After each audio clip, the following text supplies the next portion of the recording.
ዛሬ እንድታውቁልኝ የምፈልገው ነገር አለ። ከኤርሚያስ ጋር እፍ ያለ ፍቅር ውስጥ ገብቻለሁ። ኤሚ ነይ፣ በቃ ይበቃሻል። ግቢና ተኚ። ኤሚ ነይ። ምን ነው አንተ? እውነት እያወራች ያለችው እኛ ስለምናውቀው ኤርሚያስ? አረ ዝም ብላ ነው እኮ የምትቀባጥረው እንዴ። ላይኩ ምን ሆነ ነው? ይልቅ ስለመሸ ገብተን እንተኛ። እኔ ትንሽ እዚሁ ብቆይ ይሻለኛል ካልክሽ። መቼም ሰው በገዛ ስጋው ላይ አይጨክንም፣ ሊያውም በልጅ ልጁ ላይ። አሁንም ቢሆን ስላልተወለደው ልጅ ማሰብ አላቆምኩም። አሁኑኑ ከቤቴ ውልቅ ብለሽ ውጪልኝ። ከኋላ የመጣ አይን አወጣሉ። ጭራሽ ቤቴ ብለሽ አረፍሽው። ምንም ባላረገችው ነገር ለምን ተወቅሻታለሽ? እሷ የምትሄደው ለስራ ዓላማ ነው እንጂ ለሌላ ለምንም ጉዳይ አይደለም። ጭራሽ ካሁኑ ዋስ እየሆንክላት ነው። በዚያ እያያዛችሁ ማለት ነው። አረ ወይ አብራን እንዴ ምን ሆነሽ ነው? ለምን በዲኤንኤ ምርመራ አተረጋገጭም ብዬ። ምን ቀላል ነው መቼስ። የሱን አንድ የፀጉር ዘለላ ማግኘት ይከብድሻል ብዬ አላሰብም። ድብልቅልቁ ጠፋ ጋይስ፣ ድብልቅልቁ ማለት ነው። ግን ዳጊ አሳዘነኝ፣ እውነት ለመናገር በጣም አሳዘነኝ። አቶ ሊኩን በጣም አሳዘኑኝ። አይገባቸውም ሁለቱ። ምን እንደምናደርግ ግራ ገባን። እንደ እውነቱ የምሬን ነው ብላችሁ ሁለቱም ያሳዝናሉ። መፍረድ አልችልም እኔ ማንም ላይ። ኤሚ ኤቴሜ የእናንተ ኤቴም ማን ነው? ሴቶችም ወንዶችም እስኪ ኮሜንት ላይ ጻፉልኝ። ማን ነው የሚበዛው? ማን ነው ኤቴም ላይ ማን ነው የሚበዛው? ሴት ላይ ነው ወንድ ላይ ነው ኤቴም ያለው በብዛት? ኮሜንት ላይ አስቀምጡልኝ። እንዴት ናችሁ? ኑሃሚን ተከታታይ ድራማ ቤተሰቦች ማን ናችሁ? ወይ ዛሬ አብረን ኑሃሚን ሪቪው እናደርጋለን። እንዲሁም በቀጣይ ክፍል ምን ሊፈጠር ይችላል አንዳንድ ጉዳዮችን ጀባ ምላችሁ ይሆናል። ኑሃሚን በትናንትናው ክፍል አሾይና ነበር። በጣም ደስ የሚል አይነት ክፍል ነበረ። የሆነ የተረጋጋም እየተጧጧፈም ክፍል ነበረ። ልጅቷ ቀንድ ማብቀሏ ነው። በዚህ አካሄዷ ገና ቀንድ ታበቅላለች። ማን እንዳትለኝ አምራና ዳሊላ ማን ልትሆን ትችላለች? ገና ያው ቀንድ የሚታይ ቀንድ ነው የምታበቅለው። የምሬን ነው የምላችሁ እንዴ። በዛ በኩል ኤርሚ፣ በዚህ በኩል ኑሃሚን፣ እንዲሁም ደግሞ ዝናሽ። በቃ ጨለለች እኮ ልጅቷ ጋይዝ። ግን ማትያዝ አይነት ሰው ነች። በስመ አብ ጆሮ ጣል ስታደርግ ደግሞ እችን ሰላይ ነው ማድረግ ያለባቸው። የምሬን ነው የምላችሁ እንዴ። በስመ አብ እንደዚች ይጠብቃችሁ፣ ወንዶች ይጠብቃችሁ። የምሬን ነው የምላችሁ።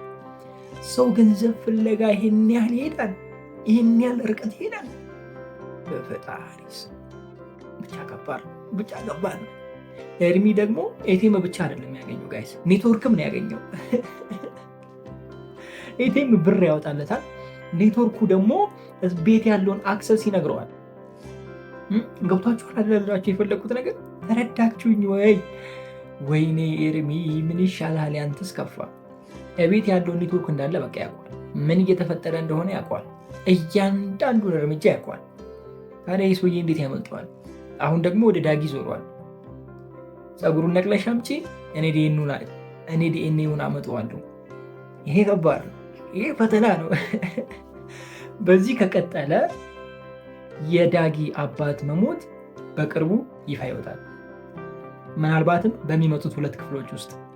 በዚህ ከቀጠለ ደግሞ የዳጊ ልጅ መሆን ይፋ ይወጣል፣ ምናልባትም በቀጣይ ክፍል። ኑሃሚን እኮ ደስ የሚለው ይሄ ነው። መቆየት የሚባል ነገር የለም።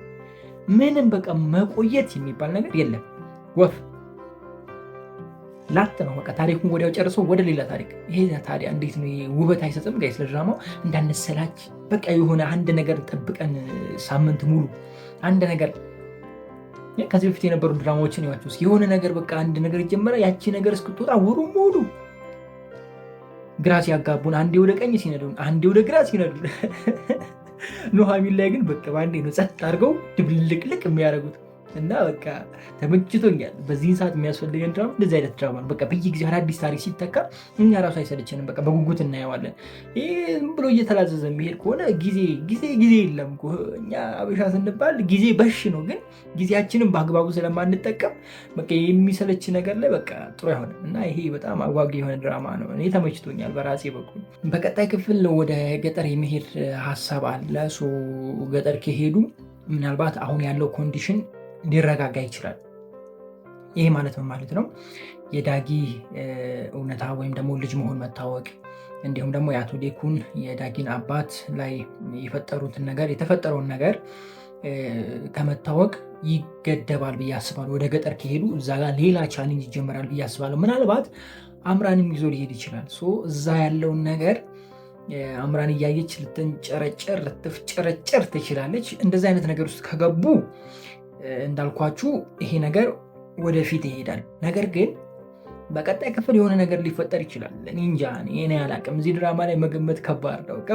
እስቲ ምን ታስባላችሁ? ሀሳባችሁን ኮሜንት ላይ አስቀምጡልኝ። ወይዘሪት ኤሚ ይመቻት ብቻ ክንፍ ብላለች። በቃ ክንፍ ላላ ፈታ ድምቅ ያለች ማንም አትሰማ። በቃ አቤት የሆነ አንድ ወጥ ውስጥ ስታደረጉማ ምንድነው የቋጠራችሁትን ምናምን አለ አይደል? የቋጠራችሁት ለክፉ ቀን የሰነቃችሁት ማታ ያላችሁበት ጉዳይ ሁሉ አምጥታችሁ በቃ በለው ነው። ጠዋት ስትነሱ ነው ችግሩ። ጠዋት ስትነሱ ትልቅ ችግር አለ። ምን አውርቼ ምንድን የሰራሁት ማታ ምንድን ያደረኩት? አቤት ጠዋት በዚህ ጋር እንዲህ ሹልክ እያላችሁ ነው የምትጠፉት። ጠዋት ማታ እኮ በቃ ያበደ ነው። ማታ ማንንም አትሰሙ፣ ጨርቃችሁን ጥላችኋል። እስኪ ስንቶቻችሁ ናችሁ እንደዚህ አይነት ህይወት ውስጥ ያላችሁ? ካላችሁ መውጣት ይቻላል። የምሬን ነው የምላችሁ፣ ይወጣል። እኔ ወጥቼ ስላየሁት ነው ይወጣል ያልኳችሁ። የማይወጣ ከማይመስል ነገር ውስጥ መውጣት ያለው በእኔ እርዳታ ብቻ ወይም ደግሞ በእኔ አቅም ማልችለውን ነገር ፈጣሪ እኔን አውጥቶኛል ከዛ ውስጥና እናንተም ካላችሁበት ነገር መውጣት ትችላላችሁ። ምንም አይነት ነገር ውስጥ ሁኑ መውጣት ትችላላችሁ። ፈጣሪ ይቅር ባይ ነው። ለእኛም ፈጣሪ የሆነው በይቅርታው ምክንያት ነው እና ይቅርታው ደግሞ ገደብ የለውም። ሁሌ አዲስ ነው። ማለዳ አዲስ ነው ይላል በእኛው እምነትና ከዚህ ምህረት መካፈል ነው። በቃ ወደ ፈጣሪያችሁ ስትሄዱ ነገሮችን እየተዋችሁ ትሄዳላችሁ እና ወደ እሱ ቅረቡ፣ ዱዓ አድርጉ፣ ጸልዩ።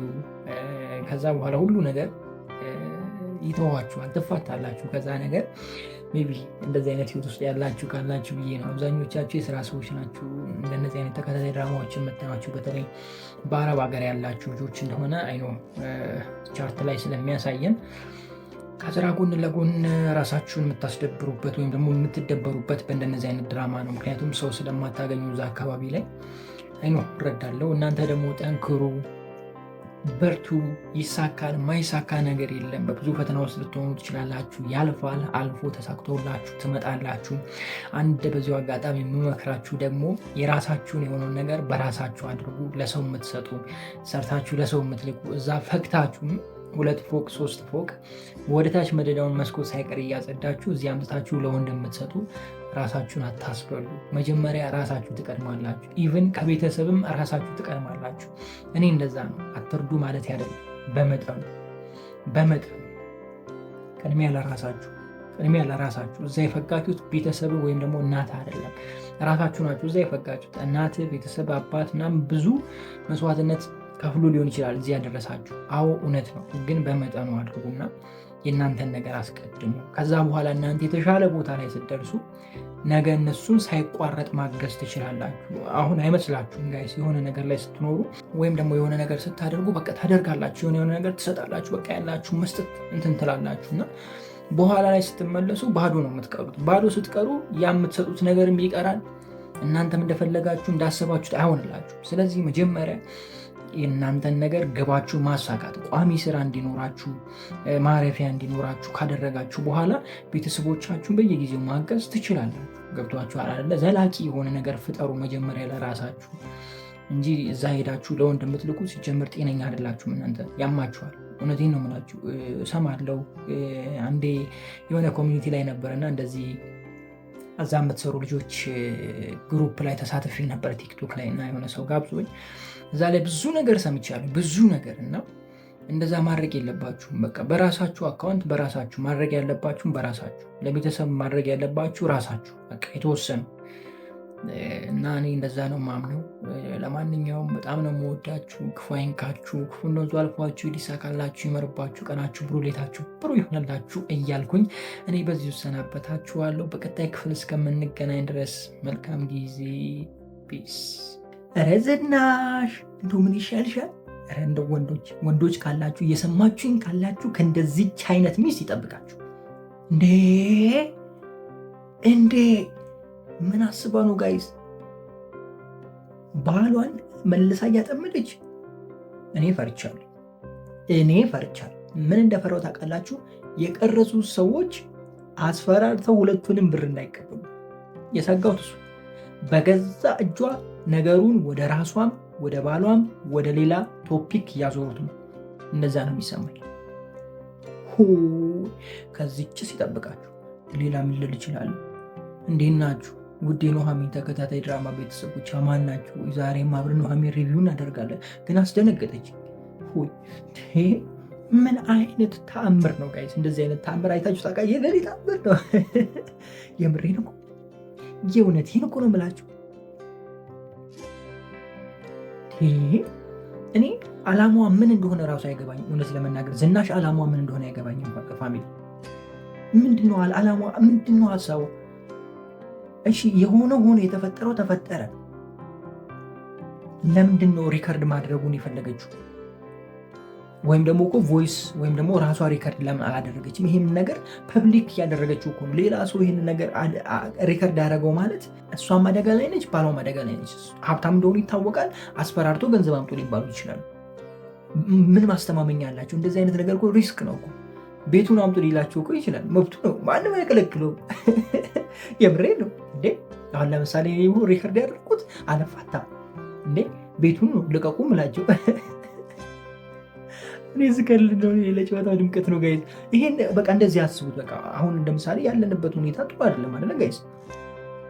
ይሄንን ነገር ደግሞ በትንሽ ነገር አሳልፋችሁ አትሰጡም። ገብቷችኋል? በደንብ ህይወታችሁን የሚቀይራችሁ ለምሳሌ ከዚህ ሀገር አውጥቶ ሌላ ሀገር ላይ በሰላም የሚያኖራችሁ ወይም ደግሞ በነፃነት የሚያኖራችሁን ነገር ነው የምትቀበሉት እንጂ ዝም ብሎ ተራ ነገር ተቀብላችሁ አትመልሱ። ሴትዮዋ ምን እንዳሰበች እንደሆነ እኔ ምንም አልገባም። ደንግጣኛለች። ዝናሽ ተረጋጊ። ምን አይነት ነሽ አንቺ? በስመ አብ። አቶ ሌኩን የመጨረሻ ነው ያሳዘኑኝ። እኔ እንደውም ይህንን ነገር ባያደርጉት ደስ ይለኝ ነበረ፣ ግን ያው ድራማ ምንም ማድረግ አልችልም። የምሬ ነው። እንደው እንዲህ ባስቆማቸው ደስ ይለኝ ነበር። በቃ እኔ ቢታሰሩ ይሻለኛል እዚህ ውስጥ ከሚገቡ። ብቻ አቶ ሌኩን በጣም አሳዘኑ እውነት ለመናገር። ከዚህ በኋላ ያለው ህይወታቸው እንዴት እንደሚሆን አይዶን ነው እኔ እንጃ። ብቻ ከባድ ነው። ዳጊ ደግሞ በጣም ተጠራጥሯል። ቤት እንደመጣ አውቋል። በቃ እርግጠኛ ሆኗል። ቤት መጥቶ ነበረ ብሏል። ግን ላይተሯ እኮ ምንድነው ወይ ስሙ አልታተመበት፣ ደግሞ አዲስ ነች፣ ከሱቅ የምትገዛዋ ነች። የሆነ ለየት ብታረጓት ምን ችግር አለው? ላይተር ብትጠይቁ ምን ነበረኝ። የምሬ ነው። ከጣሊያን አክስት ይዛ የመጣችው ላይተሮች ነው በጣም የሚያማምሩ። በቃ አሁን እነሱም ብታዩ ኑሮ እንትን አትሉም ነበር። ይሄ ምንድን ነው የሚባለው? በቃ ይሄ ሪያሊቲ ያስመስል እውነት ያስመስል ነበር። ገብቷቸዋል አይደለ? የሆነ ይለያሉ። እዚህ ኢትዮጵያ ላይ አይቻቸው አላውቅም እንደነዚህ አይነት ላይተሮች እና እንደነዚህ አይነት ወጣ ያለ ነገር ብትጠቀሙ ለሰው እይታ አሪፍ ነው። ያው ኖርማል ቀጭ የምትደረጉ 10 ብር ነበረ ድሮ የምትሸጥ፣ አሁን ስንት እንደሆነ አላውቅም። እሷን አምጥታችሁማ እንደዚህ አትሸውዱ ህዝቡን። ተው እንጂ አንዳንዴ እንደው ዳይሬክተሮች ወጪ ላለማውጣት ወይም ላይተር እንኳን ባይሆን እኮ ዝም ብላችሁ እንጨት ቀርጻችሁ ብታመጡ ላይተር የሚመስል ጥሩ ነው እኮ በቃ እንደ ይሆናል እኮ። የምሬ ይሻለን ነበረ ይሄኛው ክብ ብታሳዩ። እና እሷ ነገር በጣም ደብራኛለች። ግን ዳጊ ተጠራጥሯል። ኦልሬዲ ዝናሽን ተጠራጥሯል። ቤት እንደመጣም አውቋል። ግን የት ሄደ የሚለውን ነገር እንዴት ያገኘዋል ነው። ዳጊ ምን ታስባላችሁ? እንደዚህ በቀላሉ ይገኛል ወይስ ይቆያል? እኔ ይቆያል አይደለም። እኔ ድራማው ኑሃሚን ነዋ። ነገሮች ወዲያው ነው ፍንድት የሚሉት ጋይስ ነው እንዴ። ፈጣን ባቡር በሉት እኮ ፈጣን ሃይዌይ መንገድ በሉት። በቃ ዝም ብሎ ልም የሚለው የምሬን እኮ ነው የምላችሁ። ይዘገያል የሚል ነገር እዚህ ላይ አልሰራም አላወራም። ይዘገያል ምናምን አሁን በሚመጣው ክፍል ቀጣይ ምናምን ላይ ሌሎች ድራማዎች ላይ ነው። እዚህ ላይ እንደዚህ አናወራም። ቀጣይ ሊሆን ይችላል ነው ይባሉ እንጂ ሌላ ጊዜ አይባልም። ለሌላ ጊዜ የሚቀመጥ ነገር የለም። ኑሃሚን በጣም ያስገረመችኝ ደግሞ ያስደነቀችኝ ደግሞም ግራ የምታጋባኝ ኑሃሚን፣ ኧረ አንቺ ሴትዮ ምን ይሻልሻል? ኧረ ተይ እባክሽ ልብ ግዢ። ልብሽ ይድል ነበር። ልብ ግዢ። የምሬን እኮ ነው። አንቺ አቃጥልሽ ልደፊ ነው እንዴ ዘንድሮ? እኔ እኮ ጥሩ የሆኑ ሰዎች መጥፎ የሚሆኑት ለምንድን ነው? ግራ የገባኝ እኮ እሱ ነው። እቺ ልጅ አሁን እዛ ኑሃሚን ላይ ጥሩ እየሄደች መጣ፣ መጨረሻ ላይ ነገሮችን ብልሽት ስታደርግ አሁን እዛ ጋር እሷን ማናይበት የት እንሂድ እያሉ ነው። እኔ አላልኩም። እዚህ ጋርም ደግሞ መጣሽ አሁን ጀመረሽ የባለትዳር ጃኬት ታቅፈሽ። አይከብድ? ኧረ ተይ አንቺ ሴት ተይ፣ አታሰድቢ። ሴቶቹ አታሰድቢ። ሴቶች ልብ ግዙ። እንደ ኑሃሚን ያላችሁን ያልኩት እኔ ሌሎችን አላልኩም። እንደ አሁን ዳጊን የመሰለ ልጅ አግኝተሽ እንዴት ነው አንቺ እዛ ጋ ጃኬት ታቅፈሽ የምትይው? ራሺ ነው ቀርቷል። እንደዚህ አይነት ነገር ቀርቷል። አሁን ሴቶቹ ጋር እኮ የለም ጃኬት የሚያሳቅፍ ምናምን ድሮ ነው። ድሮዎቹ 90ዎቹ ላይ ነው ጠረን የማይባለው ድሮዎቹ ላይ ነው። አሁን ላይ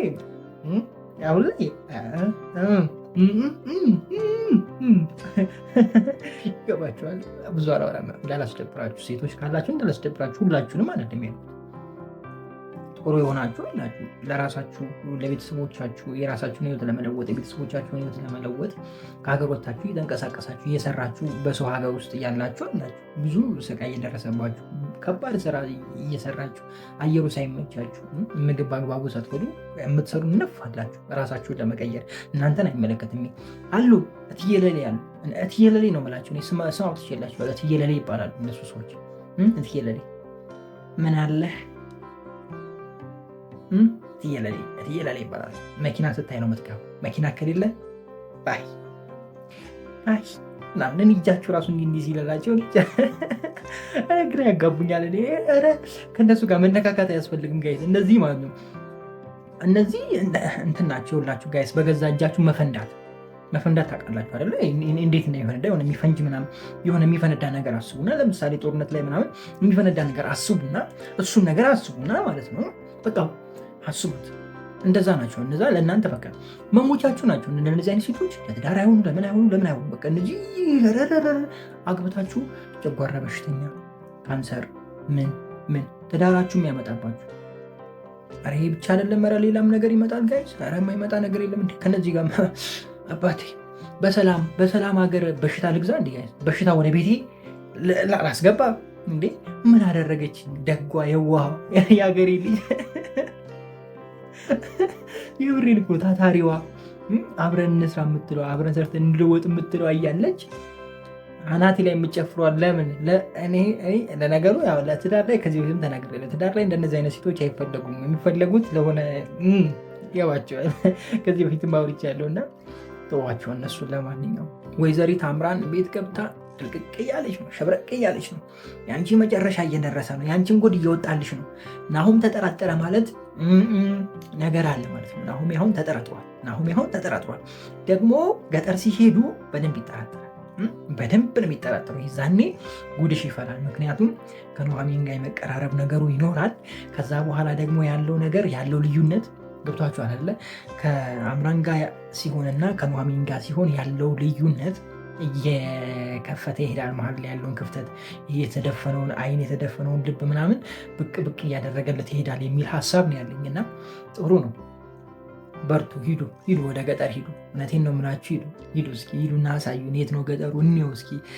ከተማ ላይ ብቻ እየተሯሯጣችሁ አስቸገራችሁ። የገጠሩንም አየር እንየው እስኪ።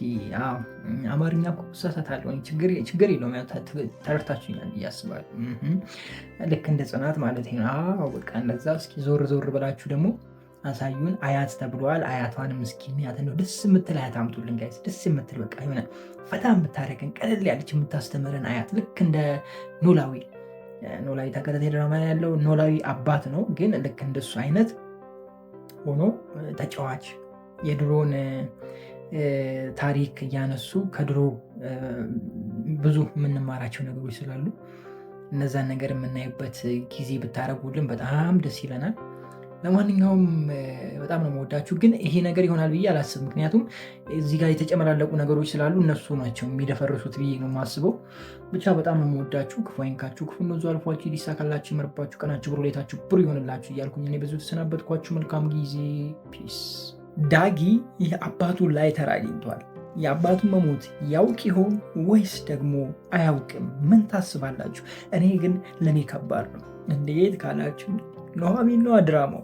መደባበቅ የሚባል ነገር የለውም እኮ ጋይስ። የለም ወፍ ከባድ ነው ነገሩ።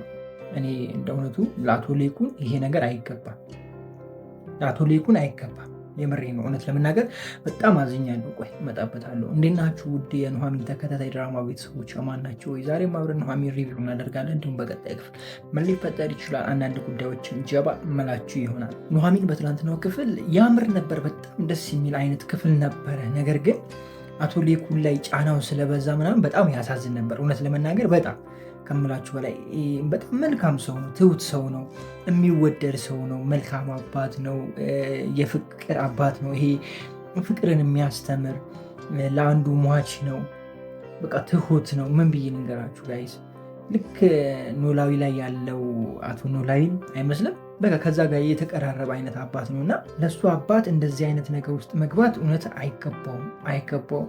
አንዳንዴ እኮ ጋይስ እንደዚህ እኮ በጣም ጥሩ የሆኑ ሰዎች አይቆዩም። ለምን እንደሆነ አላውቅም። እኔ እንጃ። እንግዲህ ወይ የሆነ ነገር ይሆናሉ፣ ወይ ደግሞ የሆነ ነገር ይጠፋል፣ ወይ የሆነ ነገር ይበላሽባቸዋል ምናምን እና ብቻ በትናንትናው ክፍል እሳቸው ላይ የተፈጠረው ነገር በጣም ያሳዝን ነበር። ያው ከባለፈው ጀምሮ ያለው ነገር በጣም ያሳዝን ነበር። እኔ ግን ሰውየው የሞተም አልመሰለኝም ነበር እውነት ለመናገር። እንዴ በአንዴ ክችች ከባድ ነው፣ እውነት ከባድ ነው። ዳጊ ሲሰማ ምን የሚል ይመስላችኋል? እንደ እውነቱ እናቱ እንዳለችው ወይም ደግሞ ዝናሽ እንዳለችው ዳጊ ይቅር እንደሚለው ምናምን ነበር ያወራችሁና ይቅር እንደሚለው ነው የሚሰማኝ። አንተም ለእኔ አባት ሆናል ችግር የለውም እንደሚለው ነው የሚሰማኝ። ማለት ፈልጎ እንደዚህ እንደማያደርግ ነው የሚሰማው። እሱ ብቻ ሳይሆን ደግሞ አንድ ባል ሚስቱ ላይ የሆነ ሌላ ሰው መጥቶ ከያዛቸውና ከሰማ የሚያደርገውን በብስጭት ውስጥ የሚያደርገውን ነገር ነው ያደረገው እና እንደዛ ይረዳዋል ብዬ አስባለሁ። አባቱ ሆኖ ልትሉ ትችላላችሁ። አዎ ግን ዳጊ የሆነ የሚያመዛዝን አይነት ሰው ይመስለኛል። የሆነ ጠጠር ያለ አይነት ሰው ይመስለኛል። ምክንያቱም ከእናቱ ፍቅር ውጭ ስላደገ ብዙ ነገር ያየና ብዙ ነገር ያሳለፈ ይመስለኛል እና ብቻ አይዶኖ አላውቅም። መጀመሪያ ላይ ያው ሰው ነው፣ ሊበሳጭ ይችላል። ሊበሳጭ አይችልም ማለት አልችልም፣ ይበሳጫል። ምክንያቱም አንድ ያለው አባቱ ስለሆነ ሊበሳጭ ሊናደድ ምናምን ይችላል። ግን ከአቶ ሌኩን ጋር ሌላ አይነት ግብግብ ውስጥ ይገባሉ የሚል እኔ ሀሳቡም ህልሙም የለኝም፣ ምኑም የለኝም። የእናንተን ሀሳብ ግን ኮሜንት ላይ ልታስቀምጡልኝ ትችላላችሁ። በትናንትናው ክፍል ኤሚ እና ኤርሚ መጥተው ነበረ። በትናንትናው ክፍል መጡልን ሁለቱ ቀበጦች። በቃ ይመቻቸው፣ አለማቸውን እየቀጩ ነው። ወይ ኤርሚ ፈጃቸው፣ የምሬ ነው ፈጃቸው። ኧረ ተው እባክህ። ኧረ አንቺ ደግሞ ምን ቤት አሁን እንደሱ ላይ ምን አንጠለጠልሽ? አይ ሴቶች እኮ መውደቂያችሁን እራሱ አታውቁም፣ የምትወርቁበት ሰው አታውቁም። ዝም ብላችሁ ዘፍዘፍ። ኧረ ተው ዘፍዘፍ አይባልም ሰው ላይ። የምሬ ነው ብላችሁ የሆነ አንዳንዴ የምሬ ብዙ ጊዜ አንዳንዴ ብቻ ሳይሆን ብዙ ጊዜ ሴቶች የሚመርጡት ነው ወንድ